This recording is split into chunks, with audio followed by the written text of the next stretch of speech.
Massive cuts to National Weather Service spark alarm over forecasting and public safety. Sweeping layoffs at the National Weather Service are beginning to take a toll on local offices nationwide, sparking widespread concern about the agency's ability to deliver accurate forecasts and critical public safety information. With more budget cuts looming, experts warn that the situation could deteriorate further.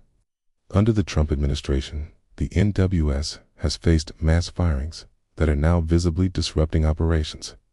On Thursday, the agency announced that staffing shortages may lead to the suspension of weather balloon launches, a key tool for gathering upper hemisphere data used in forecasts. This announcement follows weeks of legal uncertainty surrounding staff reductions and comes just one day after the Sacramento arrest office said it would stop answering public phone calls and reduce the frequency and detail of forecast products due to critically reduced staffing. The office had already scaled back its social media weather updates. Agency leaders say these changes mark only the beginning of what they describe as a transition into an era of degraded operations. The cracks are really now starting to show, said Daniel Swain, a climate scientist at UCLA.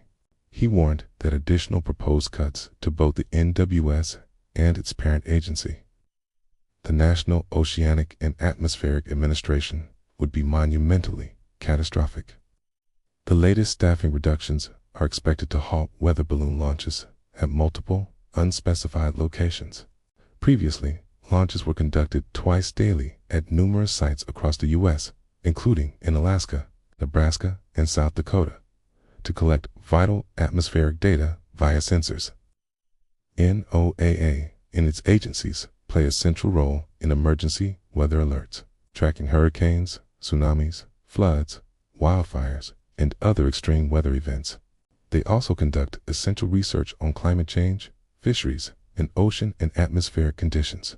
For the devastating January wildfires in Los Angeles County, it was the NWS that issued urgent warnings about the dangerous winds that could intensify fire's behavior, a stark example of how critical the agency's role is in disaster preparedness. Following large-scale staffing cuts in February, the Trump administration is now reportedly proposing an additional $1.7 billion reduction to NOAA's budget.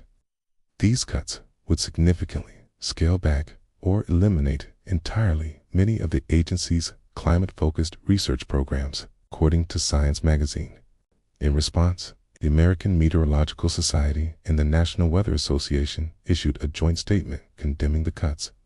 The scientific backbone and workforce needed to keep weather forecasts, alerts, and warnings accurate and effective will be drastically undercut, with unknown yet almost certainly disastrous consequences for public safety and economic health, they said.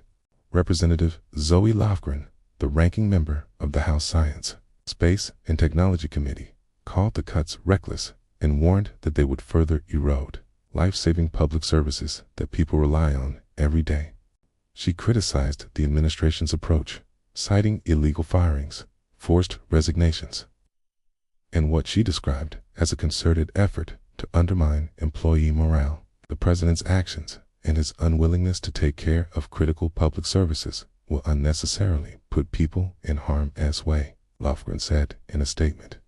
In Sacramento, the local NWS office has already begun limiting its services. Meteorologists there, operating under extreme staffing shortages, will now issue just one daily forecast discussion and have halted all public phone support. The office has also significantly reduced overnight staffing and limited its activity on social media, directing users to its website instead for real-time updates. So far, no other NWS offices in California have publicly reported similar impacts, but internal agreements between the NWS and its employee union suggest more disruptions may be ahead. The agency remains under a hiring freeze, and contingency plans have been outlined for potential future shortages. According to the New York Times, its vacancy rates across the NWS's 100 field offices could reach as high as 35% compared to current staffing levels. As of early April, the agency was already operating with a 20% vacancy rate.